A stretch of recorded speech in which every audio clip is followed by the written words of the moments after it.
300 millones de años. Segunda parte. El planeta humano.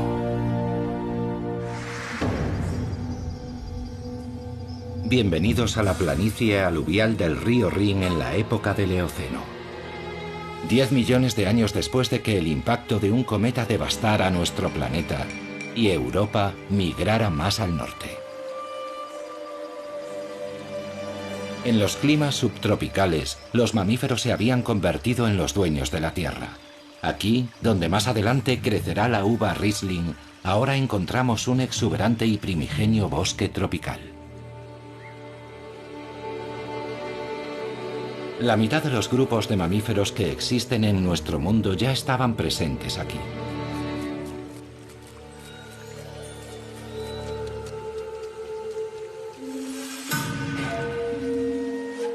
También las aves, los peces y los insectos. Todo el reino animal era prácticamente el mismo que el de nuestro mundo actual. No en Europa, sin embargo. Actualmente muchos de los habitantes del Eoceno viven en las regiones tropicales de Sudamérica y Asia. Solo gracias a un volcán conocemos con exactitud qué animales vivían aquí entonces. Hace 48 millones de años, cuando el volcán entró en erupción, un lago de 300 metros de profundidad se formó en el cráter.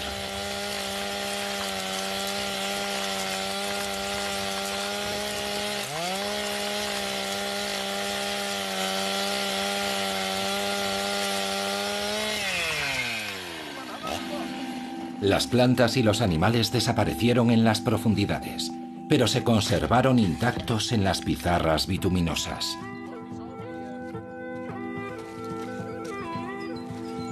El yacimiento de fósiles de Messel está muy cerca de la ciudad alemana de Darmstadt. Aquí, estrato a estrato, se excava la instantánea de un acontecimiento crucial de la historia geológica. El registro fósil nos cuenta la vida y la muerte en el lago del cráter.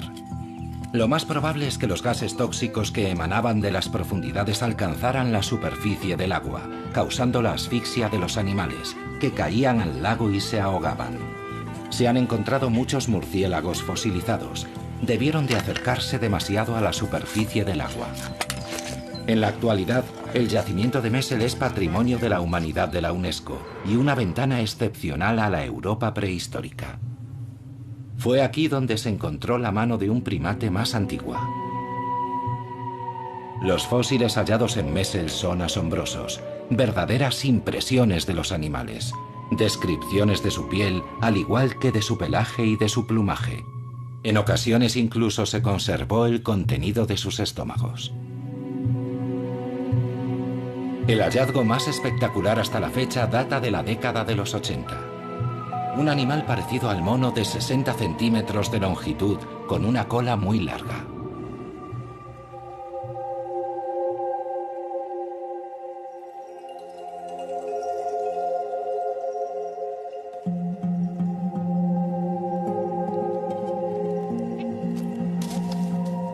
Probablemente esa criatura también fue víctima de los gases venenosos, como el resto de los animales descubiertos en el yacimiento.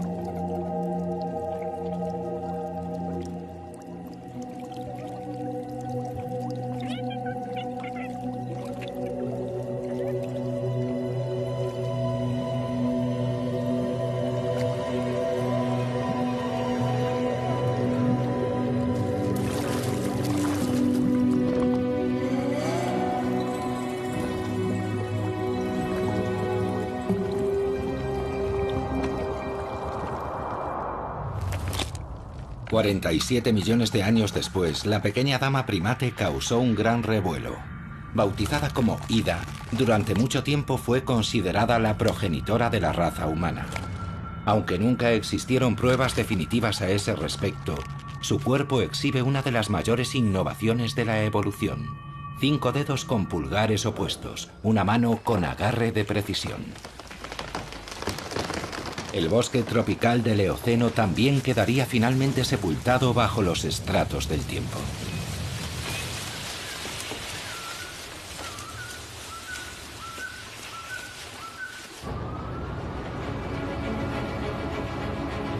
Ahora, cada vez que arañamos la superficie, podemos atisbar fugazmente la prehistoria. Aquí, donde las excavadoras sacan el último lignito del subsuelo, antaño crecían bosques vírgenes junto al mar.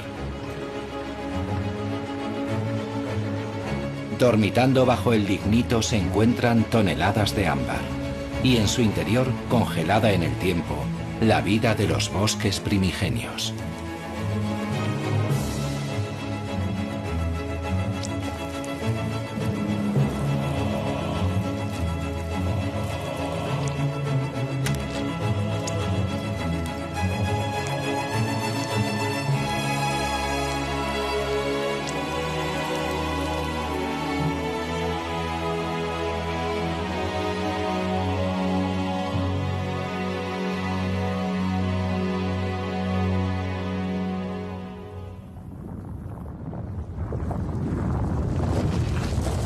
Gran parte de Europa occidental estaba cubierta por una capa reciente de hielo.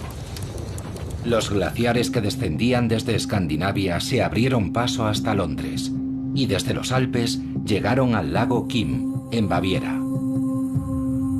Los glaciares formaron y desplazaron tierra y rocas y dejaron tanta agua que vastas áreas del Mar del Norte quedaron anegadas.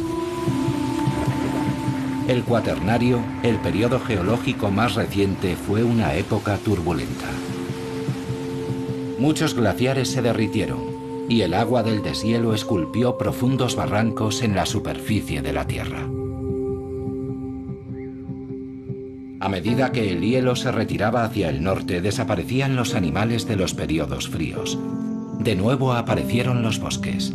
Los hipopótamos, los elefantes y los rinocerontes migraron desde el sur hasta esas regiones, verdes de nuevo.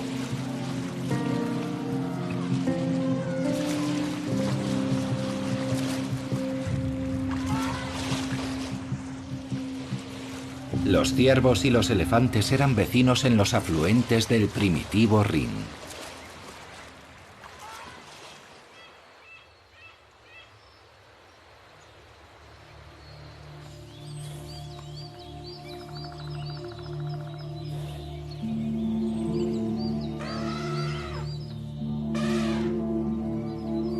Ahora los elefantes vivían donde antes habían pastado los mamuts, y los ciervos y los jabalíes aparecieron para ocupar el lugar de los renos.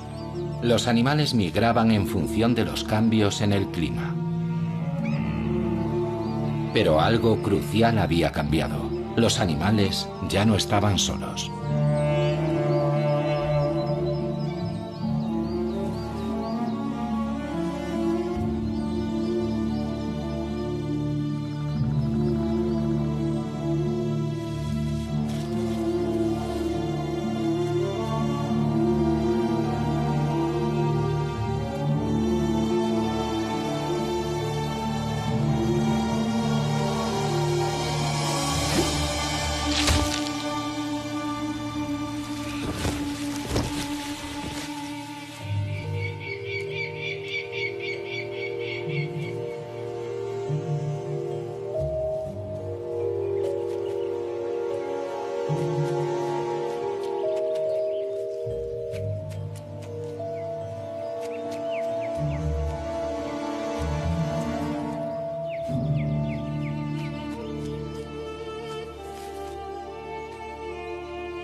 En octubre de 1907, el peón Daniel Harman hizo un hallazgo asombroso.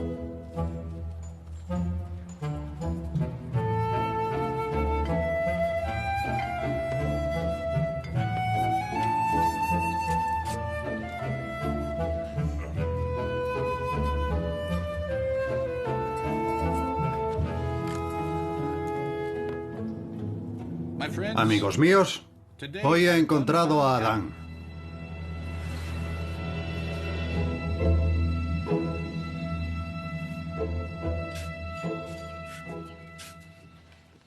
Pocos días después, un antropólogo visitó aquella cantera de arena.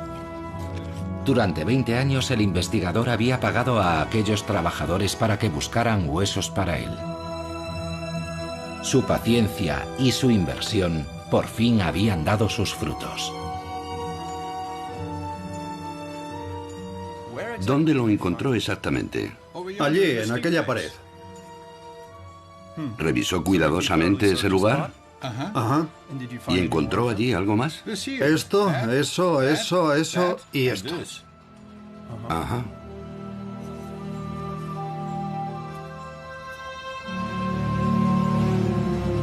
La mandíbula pertenecía a un antepasado del neandertal. Recibió el nombre de Homo heidelbergensis. La era del hombre había comenzado.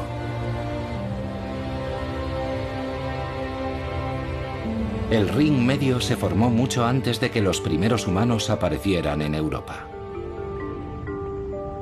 Los Alpes presionaban desde el sur, creando las tierras altas de Alemania Central.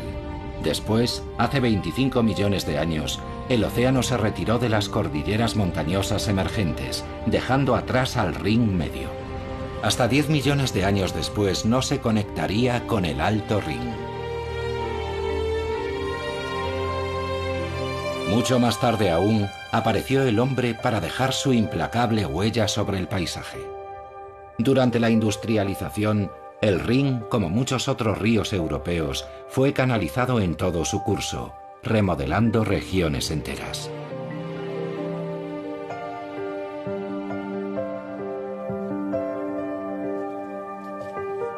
Los romanos llevaron el arte de la viticultura al sur de Francia, a Alemania, a Italia y a España. Ellos pusieron los cimientos del éxito del Riesling, el Merlot y el Cabernet.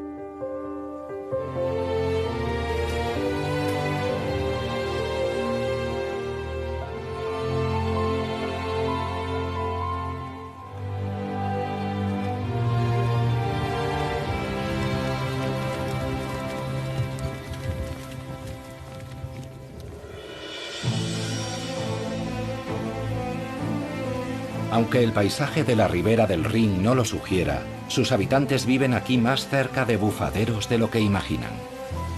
En la isla de Nadmeyerwerf, un chorro de agua alcanza alturas de hasta 60 metros. Es el geyser de agua fría más alto de la Tierra.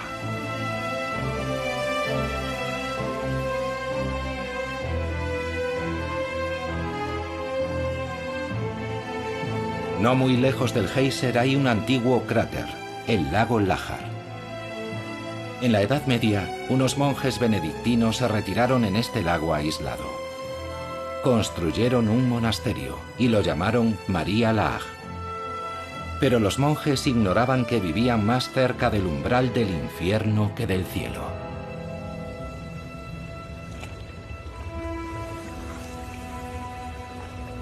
Los volcanes extinguidos de la región de Eifel en Alemania pueden volver a entrar en erupción en cualquier momento, igual que los supervolcanes de Italia. Nadie sabe si será dentro de 10.000 años o el próximo martes. La última vez que el volcán de María Laach entró en erupción, el resultado fue una destrucción de proporciones inimaginables. Las cenizas volcánicas llegaron hasta el sur de Suecia y el norte de Italia.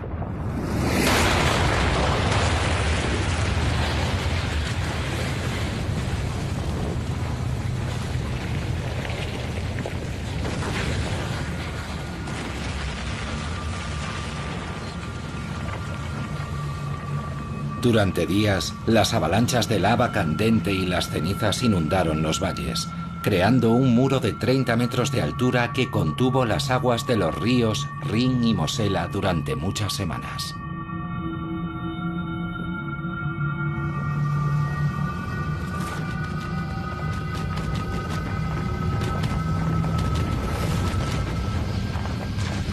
Finalmente, cuando el dique cedió, una gigantesca avalancha de agua corrió río abajo hasta los Países Bajos, arrasando todo lo que encontraba a su paso.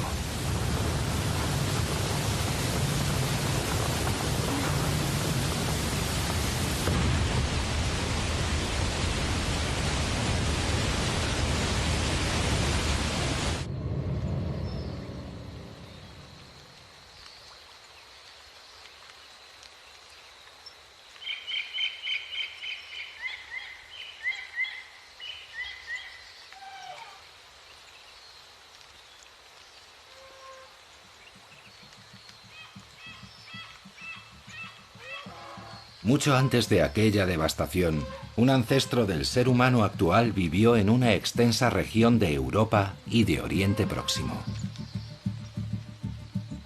El Homo neanderthalensis, el neandertal.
Hace más de 200.000 años, esta especie humana ya se había desarrollado en Europa. En los periodos más fríos, los glaciares habían obligado al neandertal a levantarse y seguir su camino. Pero finalmente la especie consiguió adaptarse al frío. Durante mucho tiempo se pensó que el neandertal era inferior al hombre moderno en todos los aspectos, pero no es así. Los neandertales sabían encontrar refugios seguros y los mejores territorios de caza.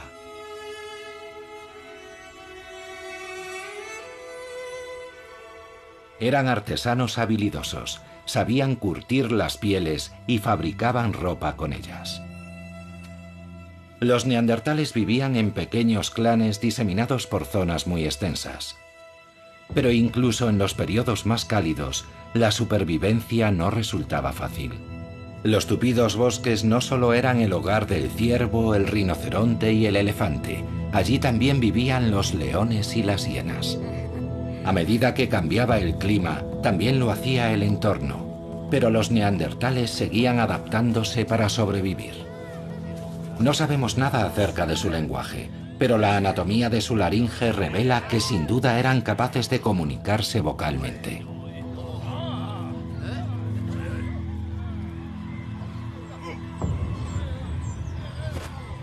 Sus herramientas para cazar eran ya mucho más avanzadas que las del Homo heidelbergensis. Usaban una especie de cola hecha de resina de abedul para sujetar sus afiladas puntas de pedernal a sus lanzas. Una invención brillante. Las evidencias muestran que los neandertales cuidaban de sus enfermos y enterraban a sus muertos. Aún se sigue especulando acerca de por qué el neandertal finalmente desapareció de la faz de la Tierra hace 30.000 años. Durante mucho tiempo se pensó que nosotros descendíamos de los que habían derrotado a esos primitivos, pero al parecer no todos los encuentros entre ellos fueron violentos. El hecho es que compartimos con ellos una porción, aunque muy pequeña, de nuestro material genético. El neandertal sigue viviendo dentro de nosotros.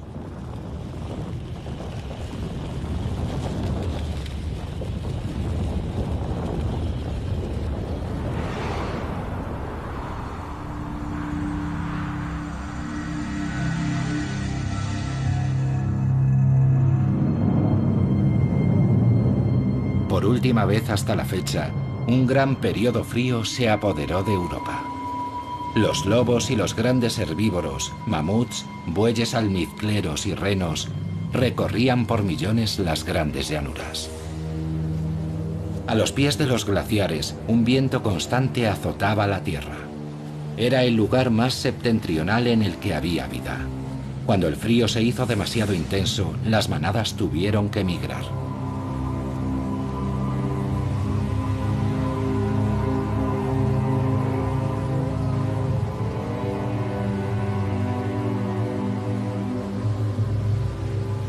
Los lobos seguían a las manadas a todas partes. Y no eran los únicos.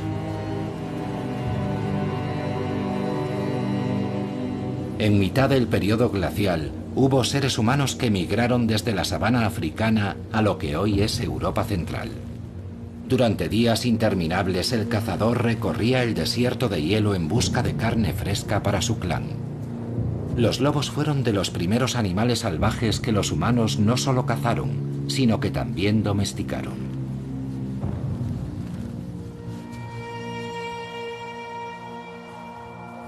La vida de los cazadores estaba dictada por la migración de las manadas. Cuando los animales cambiaban sus zonas de pastos, los humanos también lo hacían, moviendo sus campamentos a lo largo de las grandes rutas migratorias. Durante el verano, la estepa era un buen territorio de caza, pero era casi imposible seguir el rastro de los animales durante el invierno, cuando la nieve y el viento borraban sus huellas y desaparecían bajo el manto de nieve.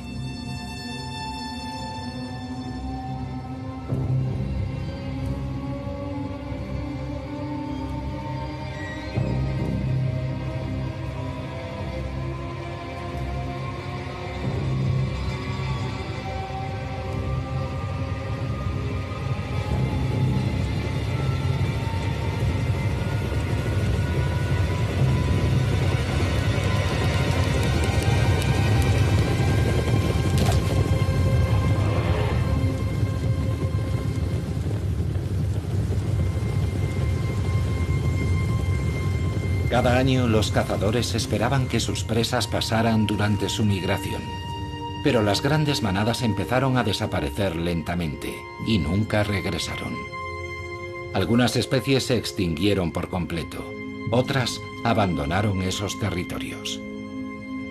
Durante mucho tiempo el ser humano cargó con la culpa de la desaparición del mamut y de los megalóceros. Pero un puñado de cazadores no pudieron ser los responsables de la extinción de esas especies. El aumento de las temperaturas parece la explicación más plausible de la desaparición de los animales. El final de la edad de hielo marcó el inicio de un nuevo periodo geológico, porque solo después de que los glaciares se derritieran, Europa empezó a ser el lugar que hoy conocemos.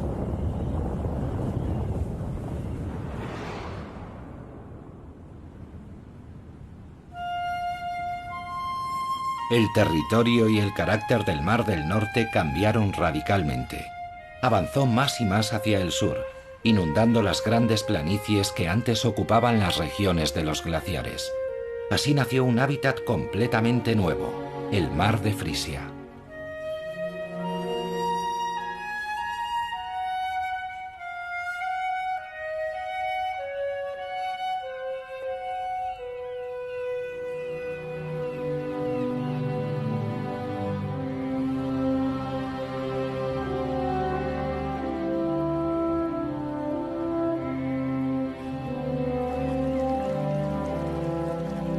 Arenas de grano fino, lodo gris y marrón y aguas turbias hasta donde alcanza la vista. Eso es todo lo que el Mar del Norte tiene para ofrecer. Y aún así, el desierto de hielo de hace siglos se convirtió en un hábitat rico y diverso. 2 veces al día las mareas inundan el Mar de Frisia con sus aguas ricas en nutrientes. El lodo ofrece protección y alimento. Bajo la superficie del fango prolifera la vida. Esta es la guardería de muchos peces que crecerán y vivirán en el Mar del Norte. También el lumpo desova aquí. El macho se deja la piel para proteger sus huevas.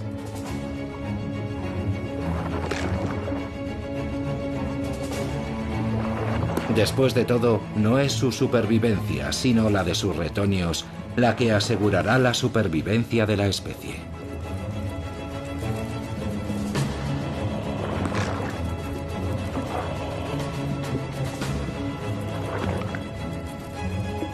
Cuando las huevas eclosionan, las larvas permanecen durante algún tiempo en las aguas poco profundas antes de aventurarse en mar abierto. A menudo en las playas aparecen los cadáveres de los padres, muertos por agotamiento.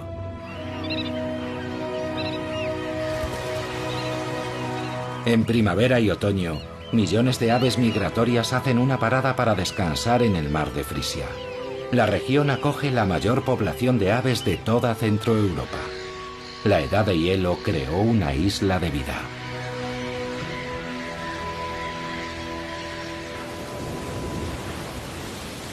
Lejos del litoral, el Mar del Norte se torna muy duro.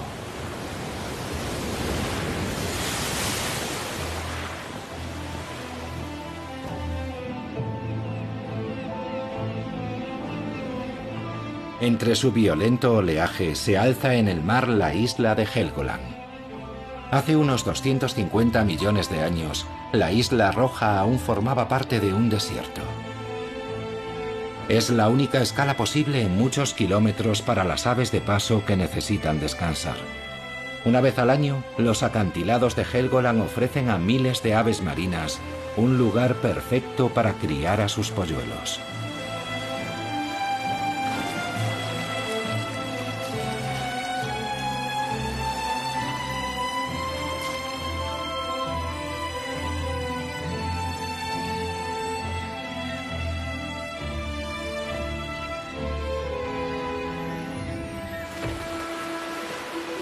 En invierno, cuando hace ya mucho tiempo que las aves migratorias han abandonado la isla, aparecen en la playa las focas grises. Los machos compiten por los mejores sitios, intentando conquistar las zonas de la playa donde las hembras se reúnen para esperar el nacimiento de sus crías.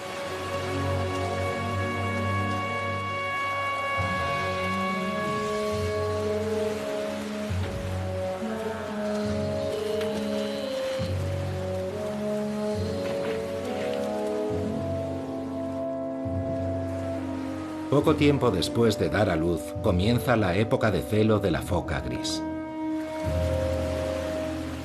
Uno tras otro, los machos aparecen en la orilla y compiten por ser los mejores en la batalla por la reproducción.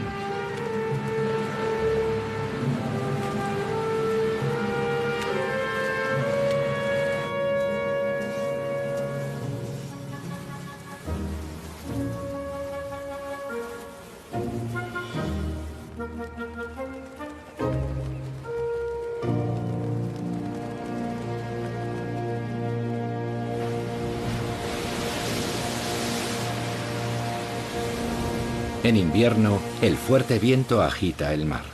Las altas olas se estrellan contra los acantilados y contra la playa, arrastrando piedras y arena hacia otros lugares. El ser humano intenta detener el proceso.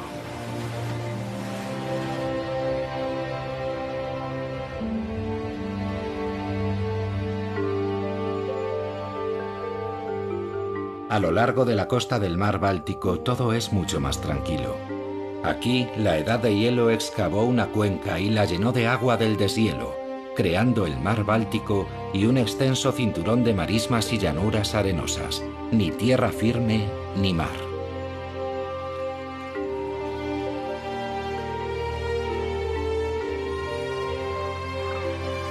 Ajenas a la intervención humana, grandes zonas de la costa del mar Báltico son un santuario para la fauna silvestre.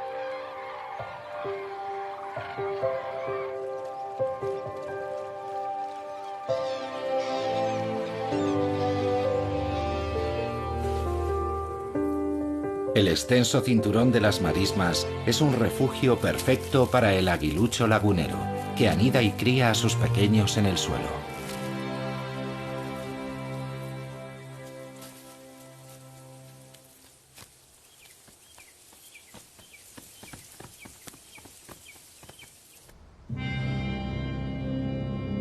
Los acantilados blancos de Rügen también son obra de la Edad de Hielo, que hizo emerger la isla desde las profundidades del mar Báltico. La roca cretácica de los acantilados se formó en la era de los dinosaurios, como resultado de la acumulación de diminutos esqueletos del plancton. Bajo la presión de los glaciares, ese material creció, dando lugar a estos característicos acantilados blancos. El período cálido cubrió sus paredes con una fina capa de material vegetal. Las raíces de las plantas se aferran al sustrato blando. Sin esa cubierta vegetal, el oleaje y la lluvia hubieran hecho desaparecer por completo la isla hace mucho tiempo.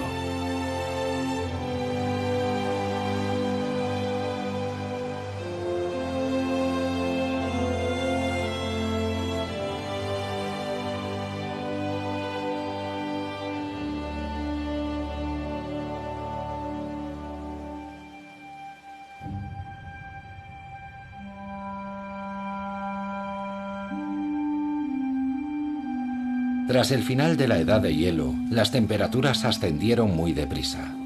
Los bosques regresaron y con ellos los animales que conocemos hoy.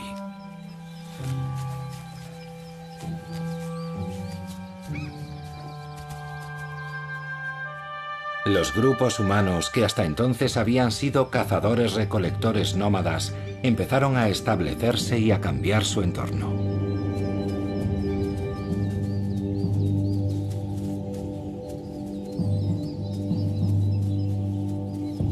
Pero mientras la civilización daba sus primeros pasos, comenzaron a aparecer conflictos completamente nuevos.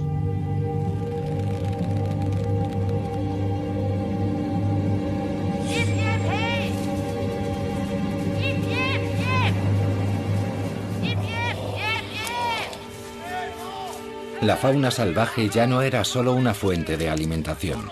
Para los agricultores que cuidaban de sus campos en el inicio de la agricultura, los ciervos eran animales nocivos que tenían que espantar. Para los cazadores, los granjeros y sus cultivos eran intrusos. Talaban los bosques y perturbaban sus terrenos de caza.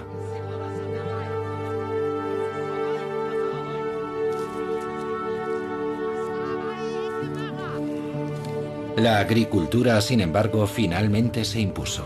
Y con la así llamada Revolución Neolítica, el ser humano comenzó un proceso dirigido a adaptar la naturaleza a sus propias necesidades. Aparecieron las aldeas y después las ciudades, y la población creció rápidamente, porque el hombre ya no dependía de lo que podía cazar o recolectar, ahora podía producir sus propios alimentos. La fauna salvaje evitaba los asentamientos humanos, retirándose cada vez más a las profundidades de los bosques.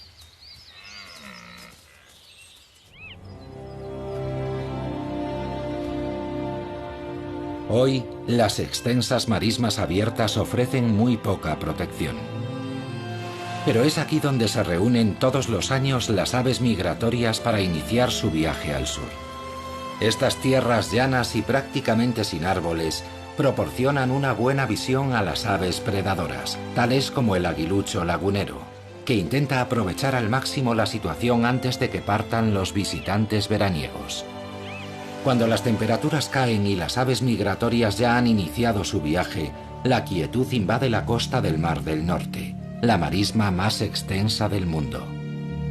El lugar parece tan remoto y deshabitado como lo estaba hace 2000 años. Extensos bosques cubren la mayor parte de Europa occidental, pero a través del Rin, la civilización avanzó rápidamente hacia el norte.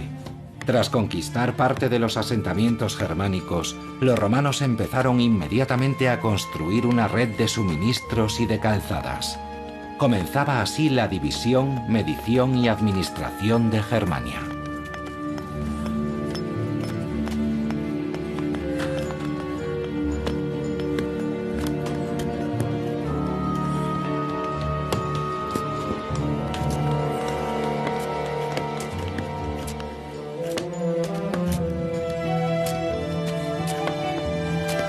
Gracias a una sofisticada técnica de medición, las calzadas romanas atravesaban el paisaje en perfecta línea recta.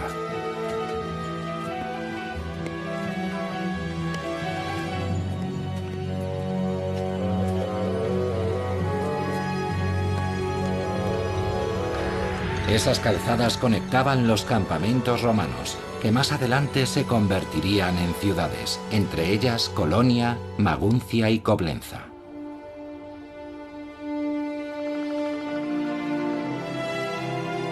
Lejos de los transitados caminos que construyeron los romanos, la Alemania de hoy en día está poco poblada. Si se dejara que los bosques se autorregeneraran, cubrirían prácticamente toda Europa.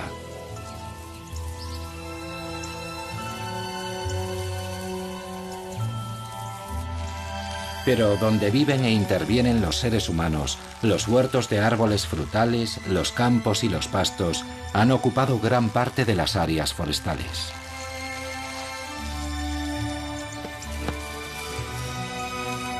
Se han creado nuevos hábitats. Aquí, el ganado vacuno y lanar y la maquinaria agrícola impiden que los bosques recuperen su territorio.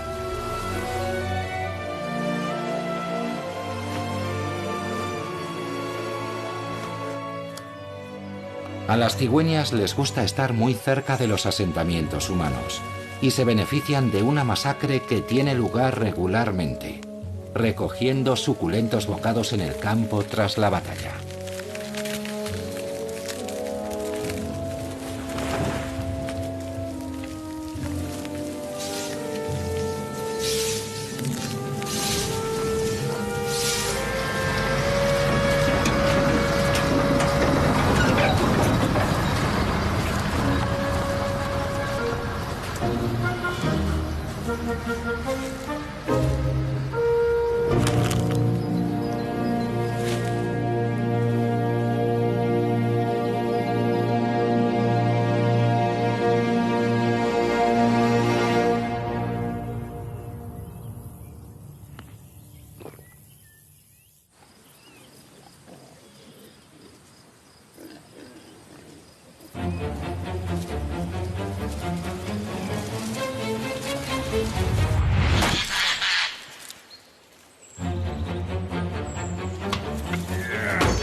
La humanidad se abre camino una y otra vez para ocupar su lugar en la naturaleza.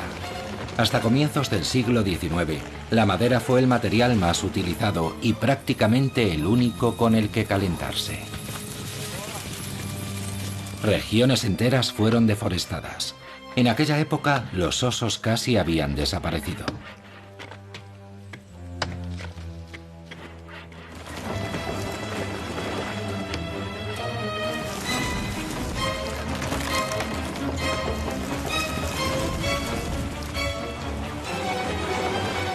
Desde la Edad Media, los bosques habían sido utilizados como tierras para el pastoreo, y las hojas que cubrían el suelo se recogían y se usaban como paja en los establos. La madera y el carbón proporcionaban la energía para calentar los hornos de las industrias de la sal, el hierro y el vidrio. Aparecieron más y más carboneras de leña para fabricar carbón vegetal, muy necesario para alimentar la incipiente industria. Allí donde escaseaba la madera, las comunidades y las ciudades dictaban leyes para proteger sus bosques.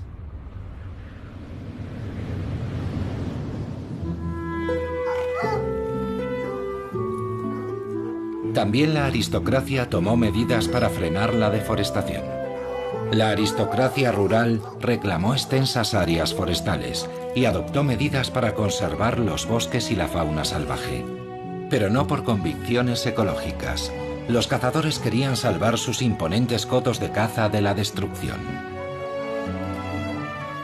Sin el deporte de la caza de la nobleza acaudalada, el paisaje alemán hoy sería muy diferente.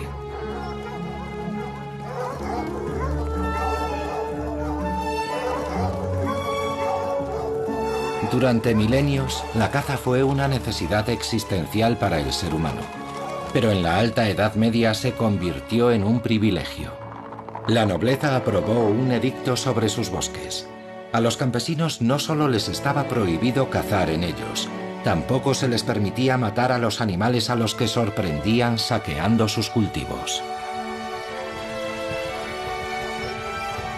En aquella época se dictó una ley que revocaba los derechos del campesinado sobre las tierras siempre que los árboles y los matorrales crecieran tanto que alcanzaran las espuelas de un jinete.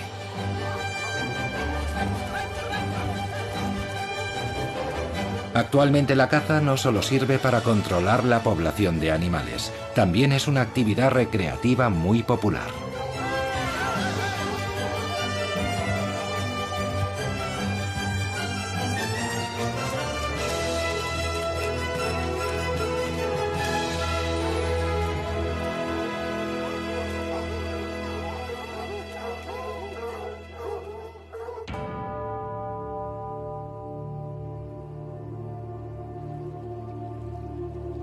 Pero algunos bosques de Alemania Oriental no deben su existencia a la nobleza. La leyenda cuenta que los bosques de Spray, con su laberinto de innumerables canales, son obra del diablo.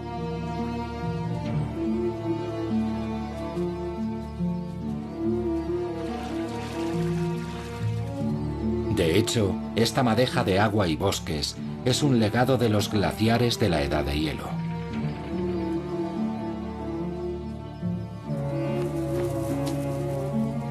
Aquí, ocultas en este dédalo acuático, las cigüeñas negras crían a sus polluelos.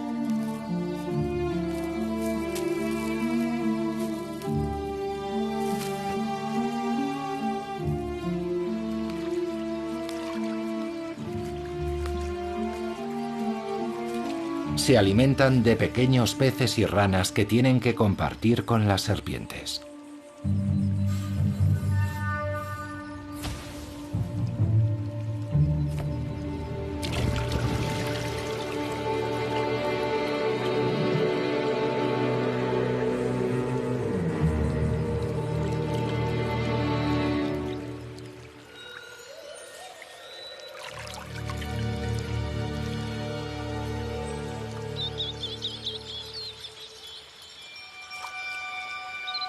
El bosque de alisos de Spray ya no crece solo de forma natural. Las semillas que caen en los arroyos son pescadas en la superficie y después plantadas en la tierra.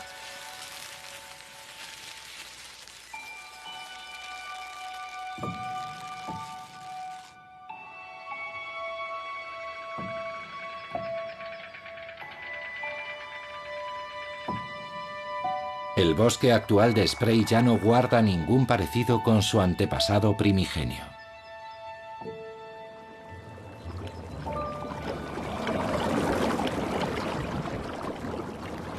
El hombre cambia los paisajes que han evolucionado durante millones de años. Hace 100 millones de años, animales exóticos vivían en el estrecho estuario situado en lo que hoy es la frontera entre Alemania y la República Checa.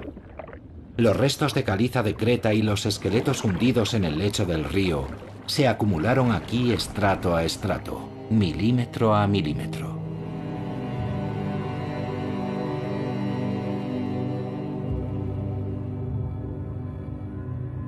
Esa creta, junto con la arena y las rocas depositadas por el viento y el agua, se acumularon formando espectaculares acantilados de arenisca.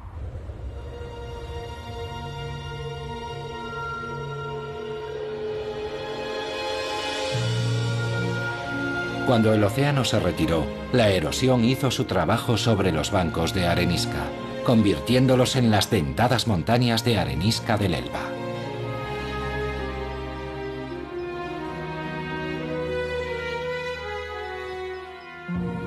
Recorrer estas paredes de piedra, entre los diferentes estratos rocosos, es como un viaje en el tiempo a través de las eras geológicas del continente europeo. Y su construcción continúa, a medida que los arroyos y cascadas cambian continuamente la pared de roca.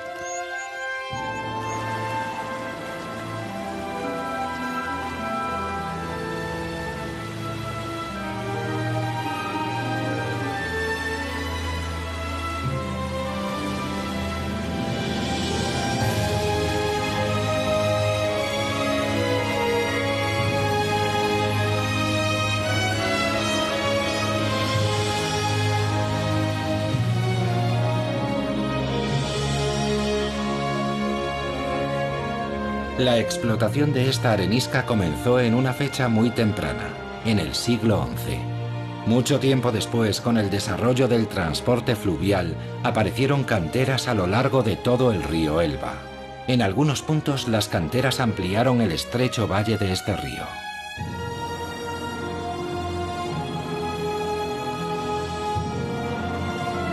Roca a roca, la piedra era cortada y extraída de la cantera. Los bloques de arenisca viajaban por el Elba para edificar los muros de numerosos y espléndidos edificios civiles y religiosos en todo el mundo.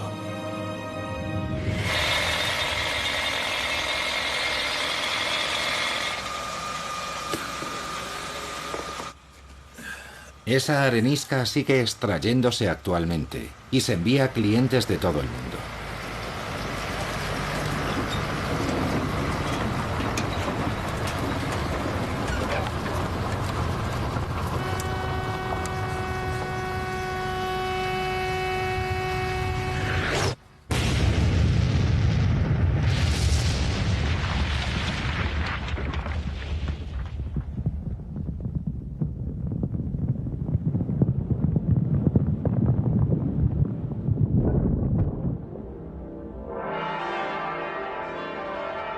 Los maestros de obras de Dresde, del pasado y del presente, han erosionado las montañas del Elba. Para la reconstrucción de la histórica Frauenkirche, la iglesia de Nuestra Señora, regresaron una vez más a las viejas canteras de arenisca. El ayuntamiento de la ciudad de Hamburgo está construido con piedra del Elba, al igual que otros muchos edificios de este paisaje urbano. Los halcones también anidan aquí, como lo hacen en los riscos de las montañas de arenisca del Elba.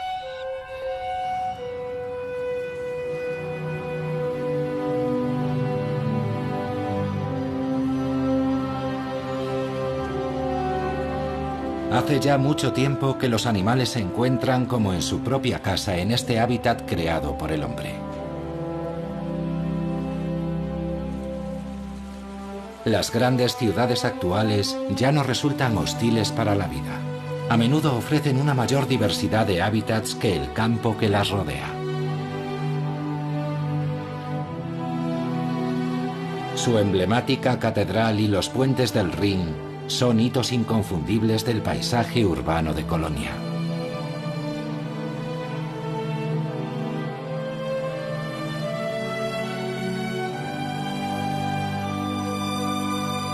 Turistas, hormigón y atascos de tráfico. Resulta difícil imaginar animales aquí. Pero los centros urbanos no solo atraen a los seres humanos. Animales inmigrantes llegados de todo el mundo han encontrado en la metrópolis un nuevo hogar, añadiendo color y variedad al escenario. Nuestras ciudades contemporáneas ponen punto final de momento al largo y transformador viaje de Europa.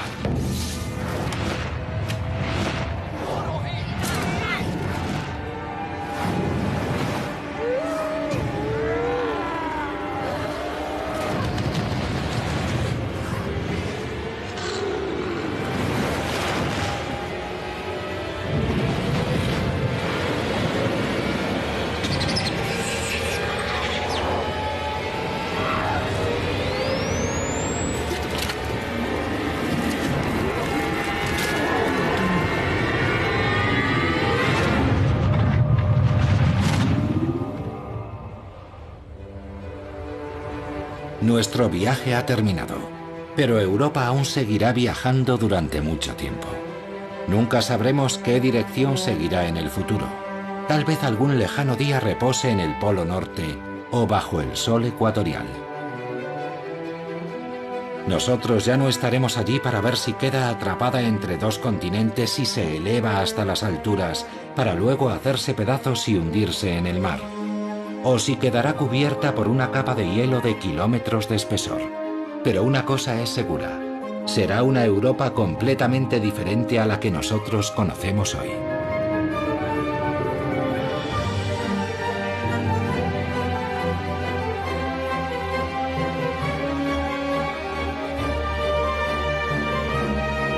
Miles de aves marinas, un lugar perfecto para criar a sus polluelos.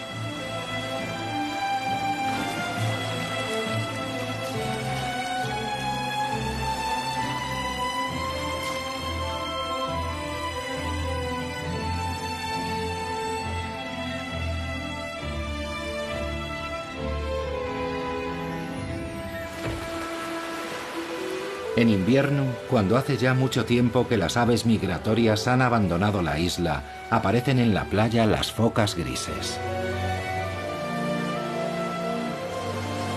Los machos compiten por los mejores sitios, intentando conquistar las zonas de la playa donde las hembras se reúnen para esperar el nacimiento de sus crías.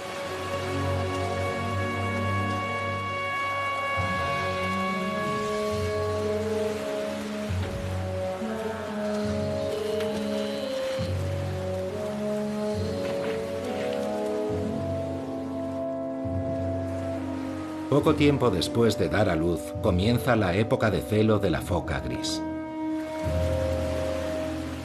Uno tras otro, los machos aparecen en la orilla y compiten por ser los mejores en la batalla por la reproducción.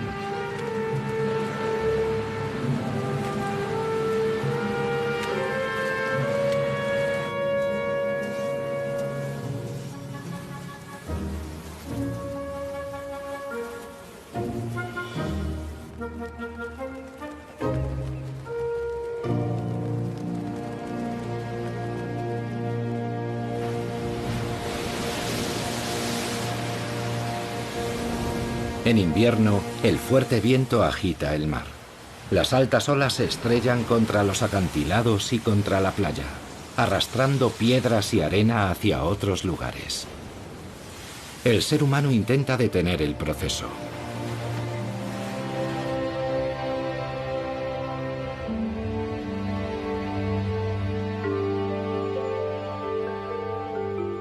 A lo largo de la costa del mar Báltico todo es mucho más tranquilo. Aquí, la edad de hielo excavó una cuenca y la llenó de agua del deshielo, creando el mar Báltico y un extenso cinturón de marismas y llanuras arenosas. Ni tierra firme, ni mar.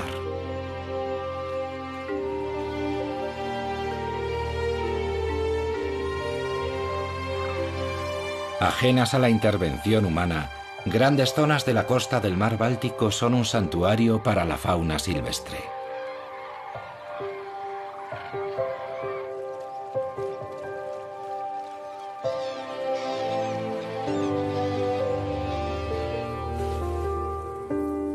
El extenso cinturón de las marismas es un refugio perfecto para el aguilucho lagunero, que anida y cría a sus pequeños en el suelo.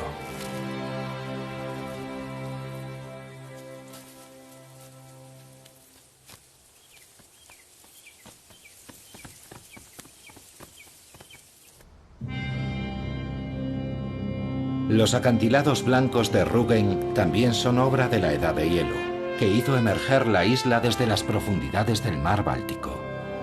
La roca cretácica de los acantilados se formó en la era de los dinosaurios, como resultado de la acumulación de diminutos esqueletos del plancton. Bajo la presión de los glaciares, ese material creció, dando lugar a estos característicos acantilados blancos. El periodo cálido cubrió sus paredes con una fina capa de material vegetal. Las raíces de las plantas se aferran al sustrato blando. Sin esa cubierta vegetal, el oleaje y la lluvia hubieran hecho desaparecer por completo la isla hace mucho tiempo.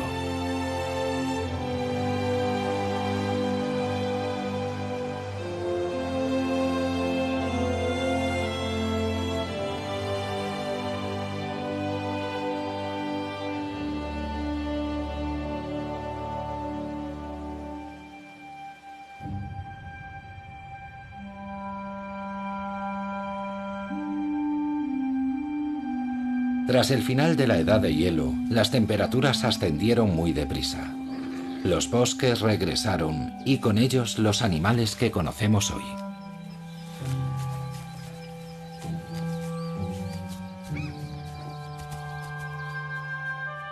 Los grupos humanos que hasta entonces habían sido cazadores-recolectores nómadas empezaron a establecerse y a cambiar su entorno.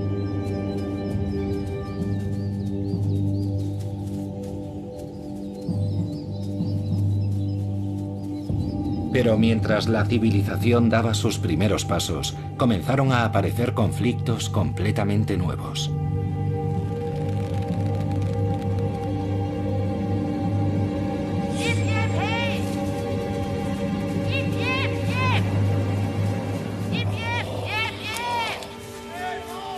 La fauna salvaje ya no era solo una fuente de alimentación. Para los agricultores que cuidaban de sus campos en el inicio de la agricultura, los ciervos eran animales nocivos que tenían que espantar. Para los cazadores, los granjeros y sus cultivos eran intrusos. Talaban los bosques y perturbaban sus terrenos de caza.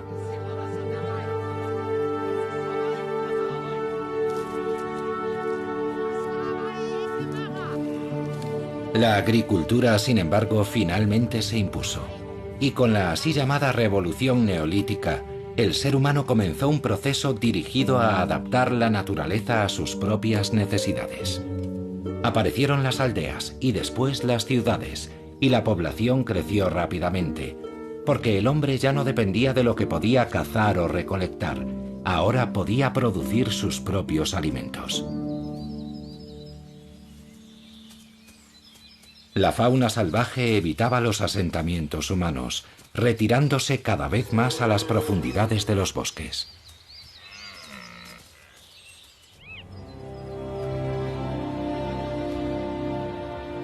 Hoy, las extensas marismas abiertas ofrecen muy poca protección.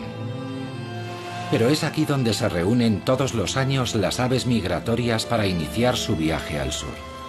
Estas tierras llanas y prácticamente sin árboles proporcionan una buena visión a las aves predadoras, tales como el aguilucho lagunero, que intenta aprovechar al máximo la situación antes de que partan los visitantes veraniegos. Cuando las temperaturas caen y las aves migratorias ya han iniciado su viaje, la quietud invade la costa del Mar del Norte, la marisma más extensa del mundo. El lugar parece tan remoto y deshabitado como lo estaba hace 2000 años.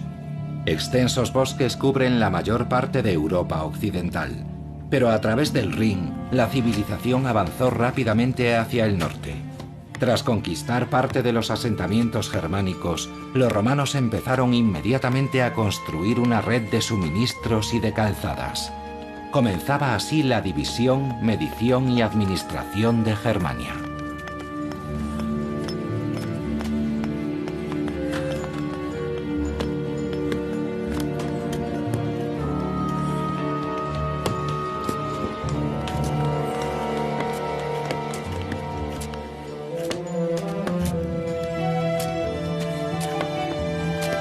Gracias a una sofisticada técnica de medición, las calzadas romanas atravesaban el paisaje en perfecta línea recta.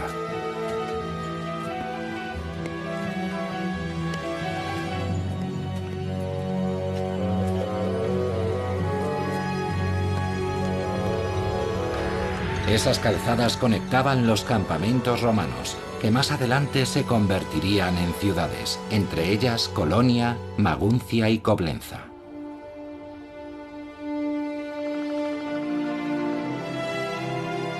Lejos de los transitados caminos que construyeron los romanos, la Alemania de hoy en día está poco aptos, pero no es así. Los neandertales sabían encontrar refugios seguros y los mejores territorios de caza.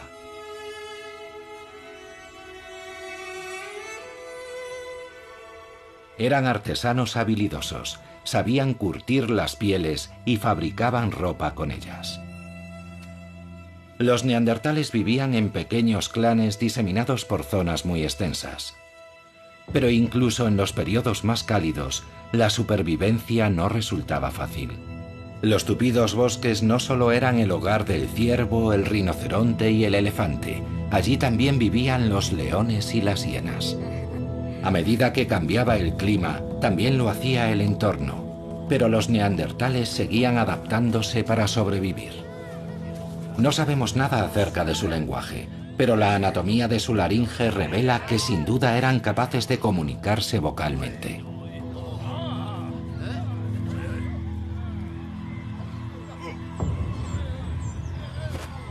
Sus herramientas para cazar eran ya mucho más avanzadas que las del Homo heidelbergensis.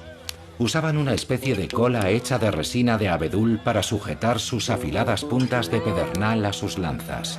Una invención brillante. Las evidencias muestran que los neandertales cuidaban de sus enfermos y enterraban a sus muertos. Aún se sigue especulando acerca de por qué el neandertal finalmente desapareció de la faz de la Tierra hace 30.000 años. Durante mucho tiempo se pensó que nosotros descendíamos de los que habían derrotado a esos primitivos, pero al parecer no todos los encuentros entre ellos fueron violentos. El hecho es que compartimos con ellos una porción, aunque muy pequeña, de nuestro material genético. El neandertal sigue viviendo dentro de nosotros.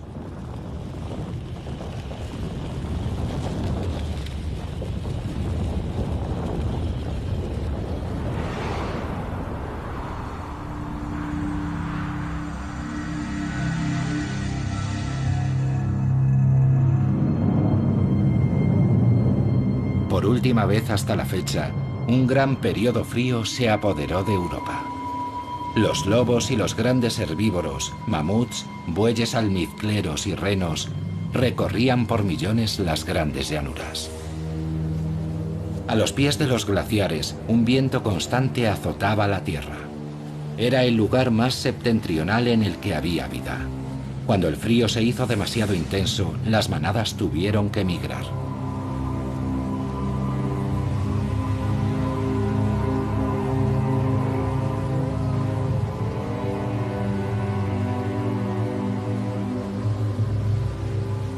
Los lobos seguían a las manadas a todas partes, y no eran los únicos. En mitad del periodo glacial, hubo seres humanos que migraron desde la sabana africana a lo que hoy es Europa Central. Durante días interminables, el cazador recorría el desierto de hielo en busca de carne fresca para su clan. Los lobos fueron de los primeros animales salvajes que los humanos no solo cazaron, sino que también domesticaron.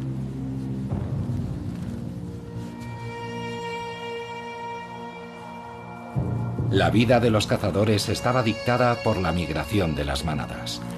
Cuando los animales cambiaban sus zonas de pastos, los humanos también lo hacían, moviendo sus campamentos a lo largo de las grandes rutas migratorias. Durante el verano, la estepa era un buen territorio de caza.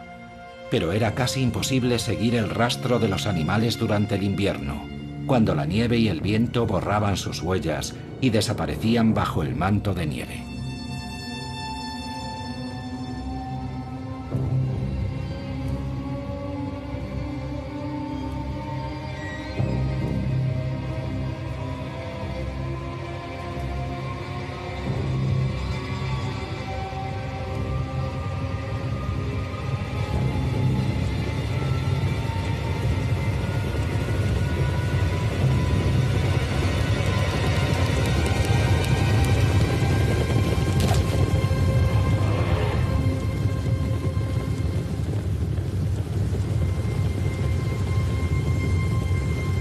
Cada año los cazadores esperaban que sus presas pasaran durante su migración. Pero las grandes manadas empezaron a desaparecer lentamente y nunca regresaron. Algunas especies se extinguieron por completo, otras abandonaron esos territorios. Durante mucho tiempo el ser humano cargó con la culpa de la desaparición del mamut y de los megalóceros.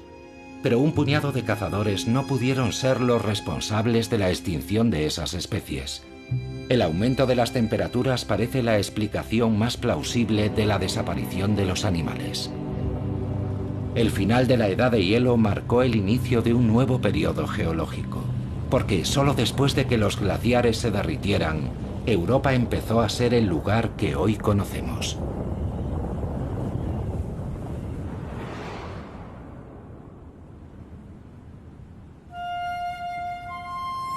El territorio y el carácter del Mar del Norte cambiaron radicalmente.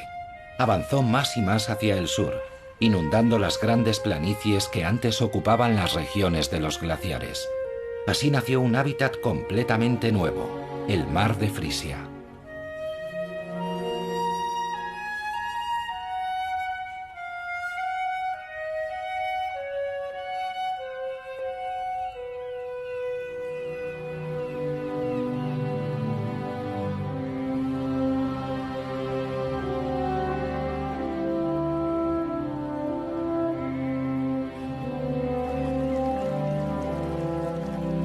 Arenas de grano fino, lodo gris y marrón y aguas turbias hasta donde alcanza la vista. Eso es todo lo que el Mar del Norte tiene para ofrecer. Y aún así, el desierto de hielo de hace siglos se convirtió en un hábitat rico y diverso. 2 veces al día las mareas inundan el mar de Frisia con sus aguas ricas en nutrientes. El lodo ofrece protección y alimento. Bajo la superficie del fango prolifera la vida. Esta es la guardería de muchos peces que crecerán y vivirán en el Mar del Norte. También el lumpo desova aquí. El macho se deja la piel para proteger sus huevas.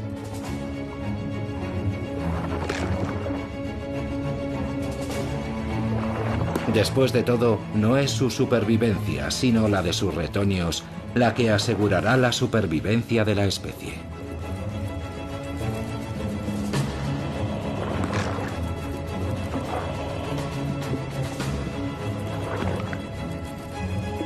Cuando las huevas eclosionan, las larvas permanecen durante algún tiempo en las aguas poco profundas antes de aventurarse en mar abierto. A menudo en las playas aparecen los cadáveres de los padres, muertos por agotamiento.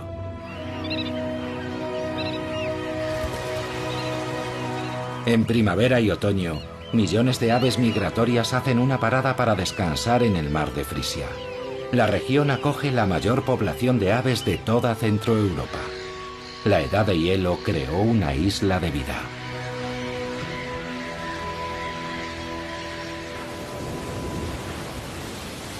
Lejos del litoral, el Mar del Norte se torna muy duro.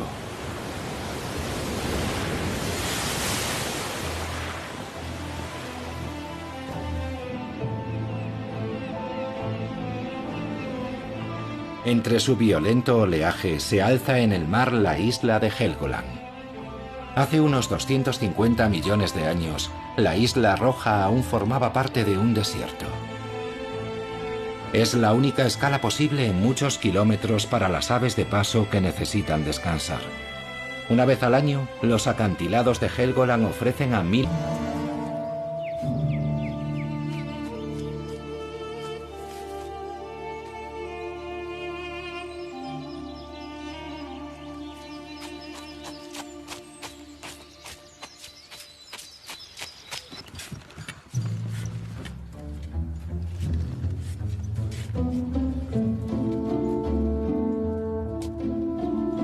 En octubre de 1907, el peón Daniel Harman hizo un hallazgo asombroso.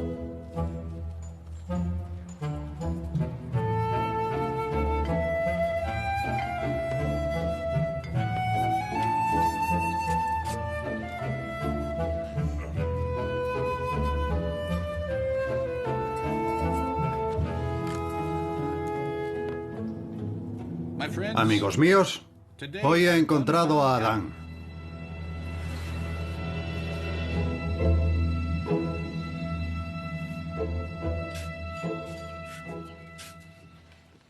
Pocos días después, un antropólogo visitó aquella cantera de arena. Durante 20 años el investigador había pagado a aquellos trabajadores para que buscaran huesos para él. Su paciencia y su inversión por fin habían dado sus frutos. ¿Dónde lo encontró exactamente? Allí, en aquella pared. ¿Revisó cuidadosamente ese lugar? Ajá. ¿Y encontró allí algo más? Esto, eso y esto. Ajá.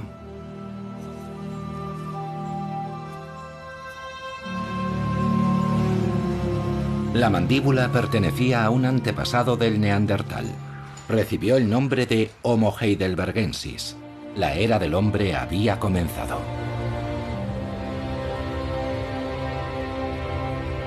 El ring medio se formó mucho antes de que los primeros humanos aparecieran en Europa. Los Alpes presionaban desde el sur, creando las tierras altas de Alemania Central. Después, hace 25 millones de años, el océano se retiró de las cordilleras montañosas emergentes, dejando atrás al ring medio. Hasta 10 millones de años después no se conectaría con el Alto Rin. Mucho más tarde aún, apareció el hombre para dejar su implacable huella sobre el paisaje. Durante la industrialización, el Rin, como muchos otros ríos europeos, fue canalizado en todo su curso, remodelando regiones enteras.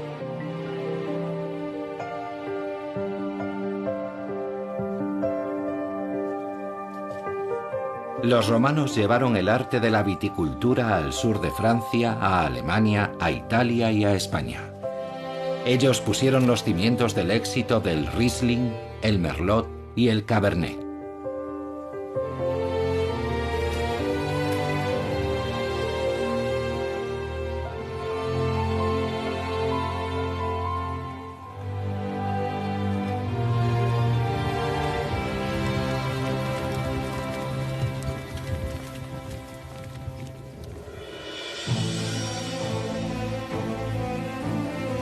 Aunque el paisaje de la ribera del Rin no lo sugiera, sus habitantes viven aquí más cerca de bufaderos de lo que imaginan. En la isla de Nadmeyerwerf, un chorro de agua alcanza alturas de hasta 60 metros. Es el geyser de agua fría más alto de la Tierra.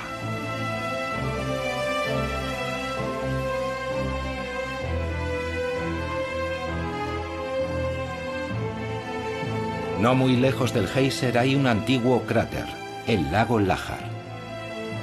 En la Edad Media, unos monjes benedictinos se retiraron en este lago aislado. Construyeron un monasterio y lo llamaron María Laach. Pero los monjes ignoraban que vivían más cerca del umbral del infierno que del cielo.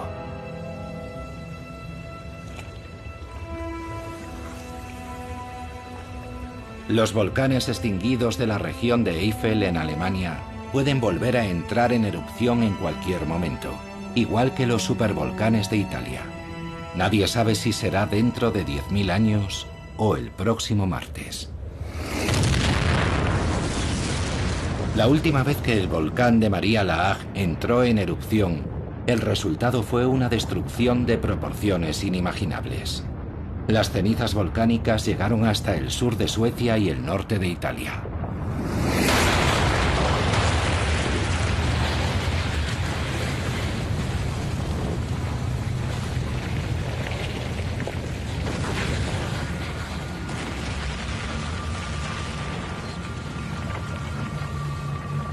Durante días, las avalanchas de lava candente y las cenizas inundaron los valles, creando un muro de 30 metros de altura que contuvo las aguas de los ríos Rin y Mosela durante muchas semanas.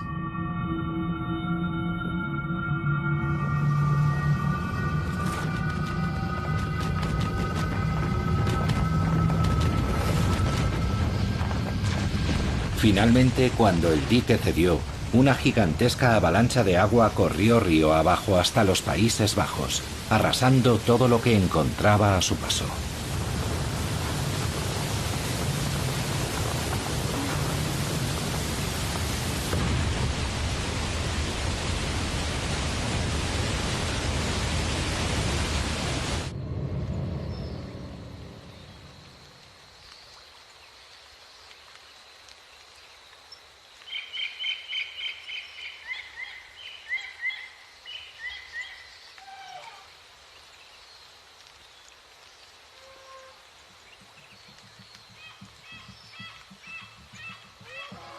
Mucho antes de aquella devastación, un ancestro del ser humano actual vivió en una extensa región de Europa y de Oriente Próximo.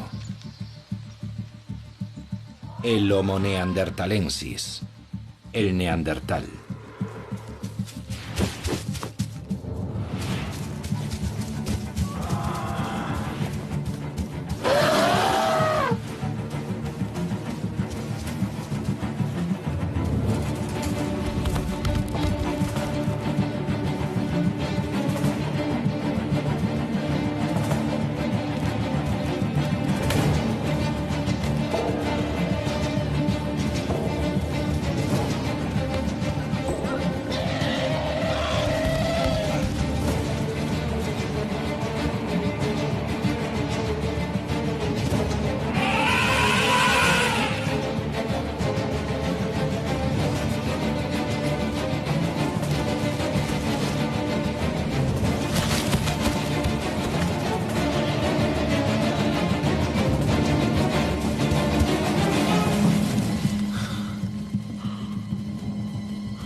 Hace más de 200.000 años, esta especie humana ya se había desarrollado en Europa.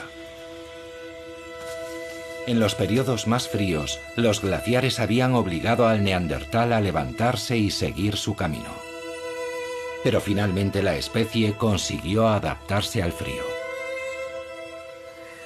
Durante mucho tiempo se pensó que el neandertal era inferior al hombre moderno en todos los aspectos.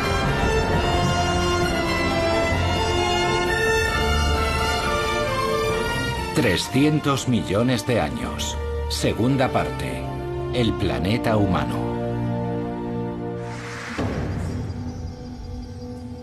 Bienvenidos a la planicie aluvial del río Rin en la época del Eoceno. 10 millones de años después de que el impacto de un cometa devastara nuestro planeta y Europa migrara más al norte. En los climas subtropicales, los mamíferos se habían convertido en los dueños de la tierra. Aquí, donde más adelante crecerá la uva Riesling, ahora encontramos un exuberante y primigenio bosque tropical. La mitad de los grupos de mamíferos que existen en nuestro mundo ya estaban presentes aquí.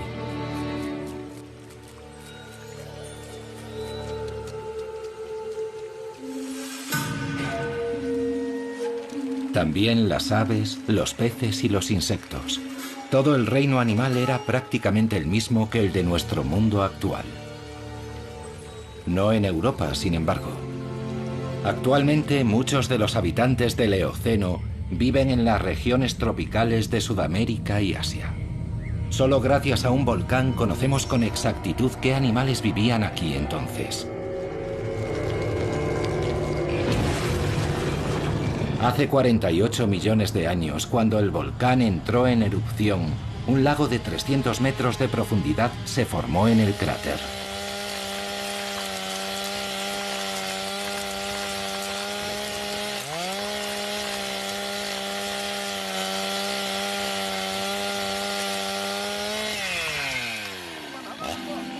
Las plantas y los animales desaparecieron en las profundidades, pero se conservaron intactos en las pizarras bituminosas.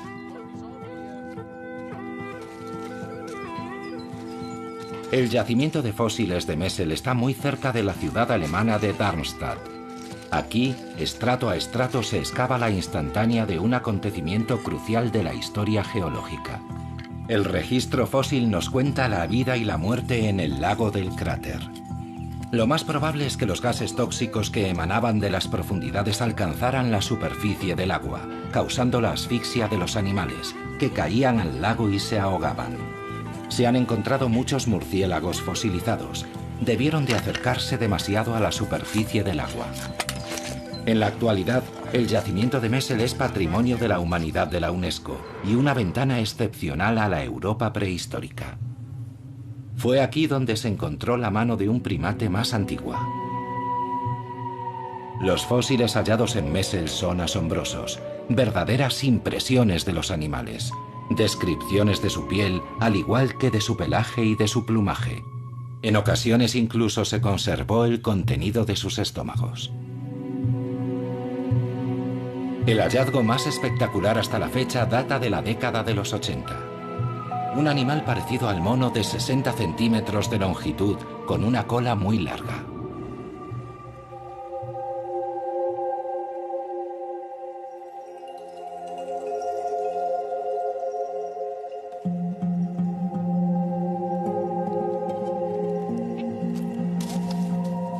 Probablemente esa criatura también fue víctima de los gases venenosos, como el resto de los animales descubiertos en el yacimiento.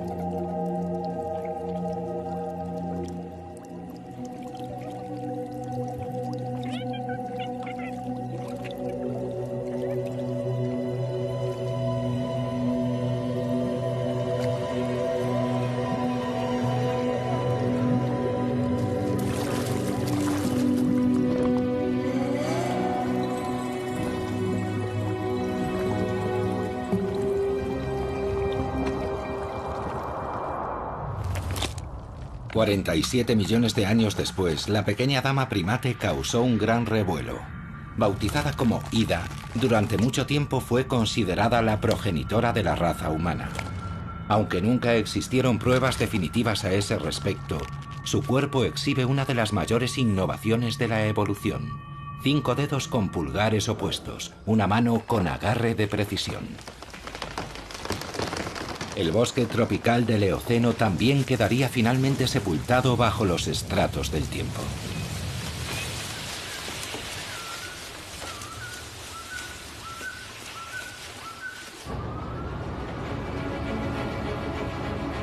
Ahora, cada vez que arañamos la superficie, podemos atisbar fugazmente la prehistoria. Aquí, donde las excavadoras sacan el último lignito del subsuelo, antaño crecían bosques vírgenes junto al mar. Dormitando bajo el lignito se encuentran toneladas de ámbar, y en su interior, congelada en el tiempo, la vida de los bosques primigenios.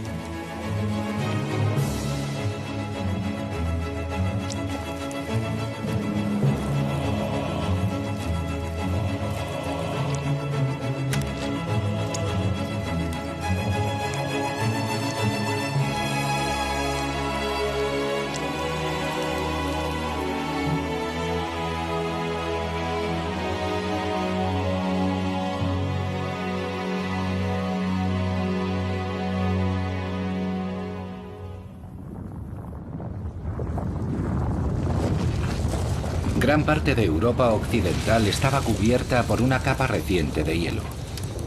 Los glaciares que descendían desde Escandinavia se abrieron paso hasta Londres y desde los Alpes llegaron al lago Kim, en Baviera. Los glaciares formaron y desplazaron tierra y rocas y dejaron tanta agua que vastas áreas del Mar del Norte quedaron anegadas. El Cuaternario, el periodo geológico más reciente, fue una época turbulenta. Muchos glaciares se derritieron y el agua del deshielo esculpió profundos barrancos en la superficie de la Tierra. A medida que el hielo se retiraba hacia el norte, desaparecían los animales de los periodos fríos. De nuevo aparecieron los bosques. Los hipopótamos, los elefantes y los rinocerontes migraron desde el sur hasta esas regiones, verdes de nuevo.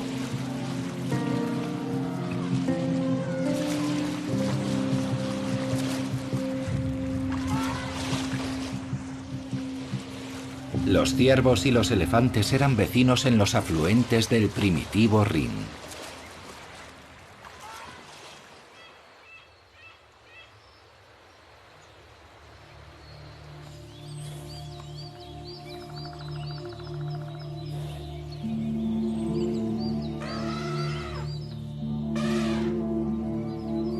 Ahora los elefantes vivían donde antes habían pastado los mamuts, y los ciervos y los jabalíes aparecieron para ocupar el lugar de los renos. Los animales migraban en función de los cambios en el clima. Pero algo crucial había cambiado. Los animales ya no estaban solos.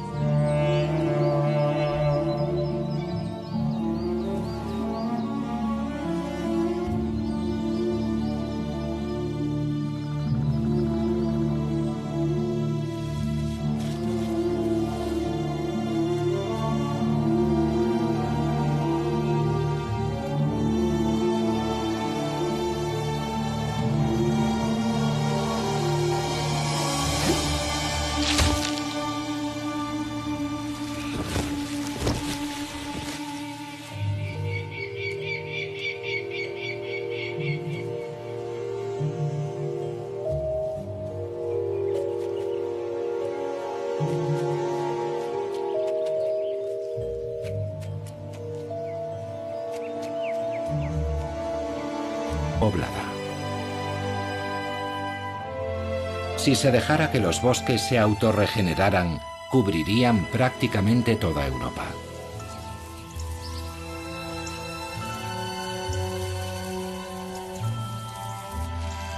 Pero donde viven e intervienen los seres humanos, los huertos de árboles frutales, los campos y los pastos han ocupado gran parte de las áreas forestales.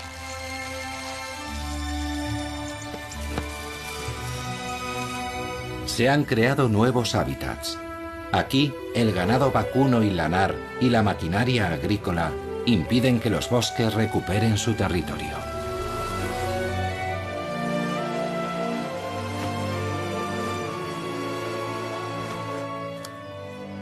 A las cigüeñas les gusta estar muy cerca de los asentamientos humanos y se benefician de una masacre que tiene lugar regularmente, recogiendo suculentos bocados en el campo tras la batalla.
La humanidad se abre camino una y otra vez para ocupar su lugar en la naturaleza.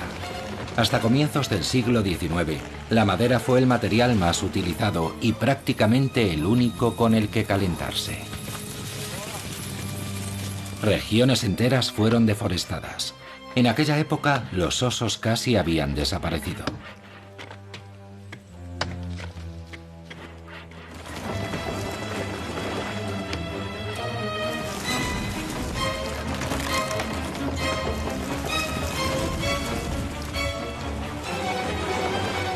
Desde la Edad Media, los bosques habían sido utilizados como tierras para el pastoreo, y las hojas que cubrían el suelo se recogían y se usaban como paja en los establos. La madera y el carbón proporcionaban la energía para calentar los hornos de las industrias de la sal, el hierro y el vidrio. Aparecieron más y más carboneras de leña para fabricar carbón vegetal, muy necesario para alimentar la incipiente industria. Allí donde escaseaba la madera, las comunidades y las ciudades dictaban leyes para proteger sus bosques.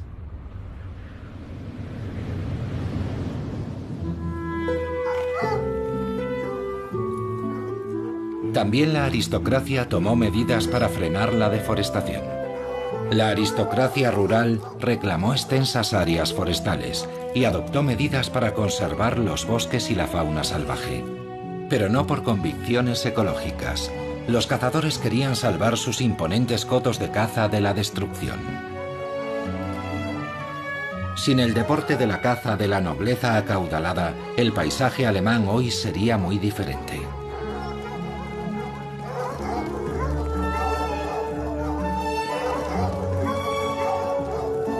Durante milenios, la caza fue una necesidad existencial para el ser humano.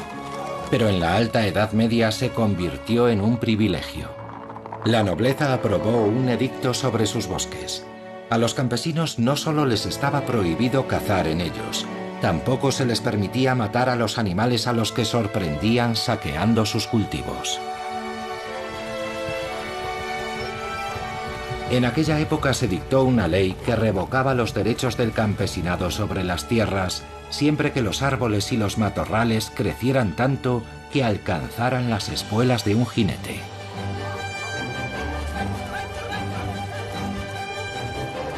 Actualmente la caza no solo sirve para controlar la población de animales, también es una actividad recreativa muy popular.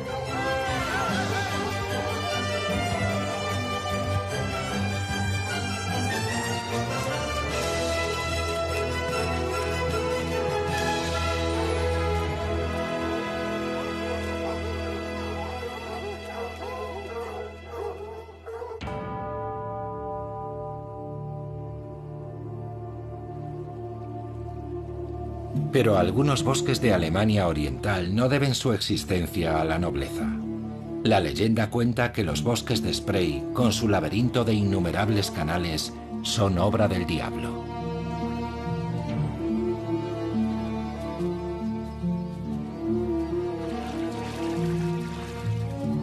De hecho, esta madeja de agua y bosques es un legado de los glaciares de la Edad de Hielo.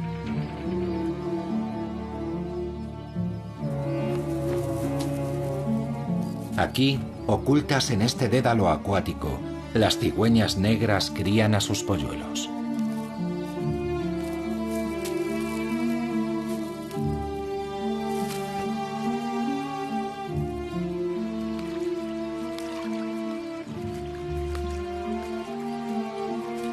Se alimentan de pequeños peces y ranas que tienen que compartir con las serpientes.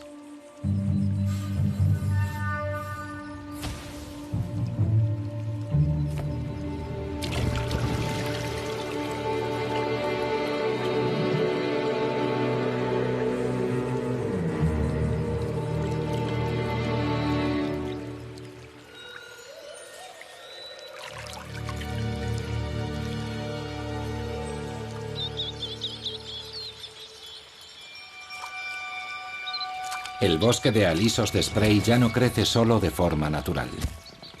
Las semillas que caen en los arroyos son pescadas en la superficie y después plantadas en la tierra.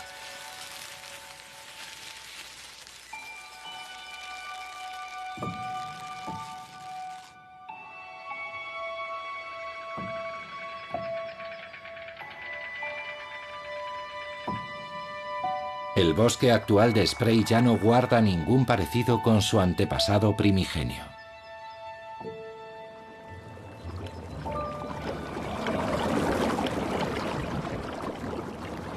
El hombre cambia los paisajes que han evolucionado durante millones de años. Hace 100 millones de años, animales exóticos vivían en el estrecho estuario situado en lo que hoy es la frontera entre Alemania y la República Checa. Los restos de caliza de Creta y los esqueletos hundidos en el lecho del río se acumularon aquí estrato a estrato, milímetro a milímetro.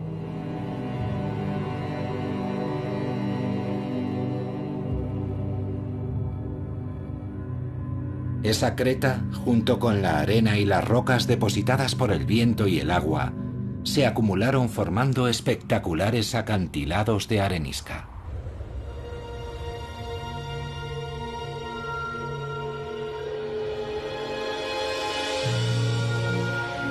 Cuando el océano se retiró, la erosión hizo su trabajo sobre los bancos de arenisca, convirtiéndolos en las dentadas montañas de arenisca del Elba.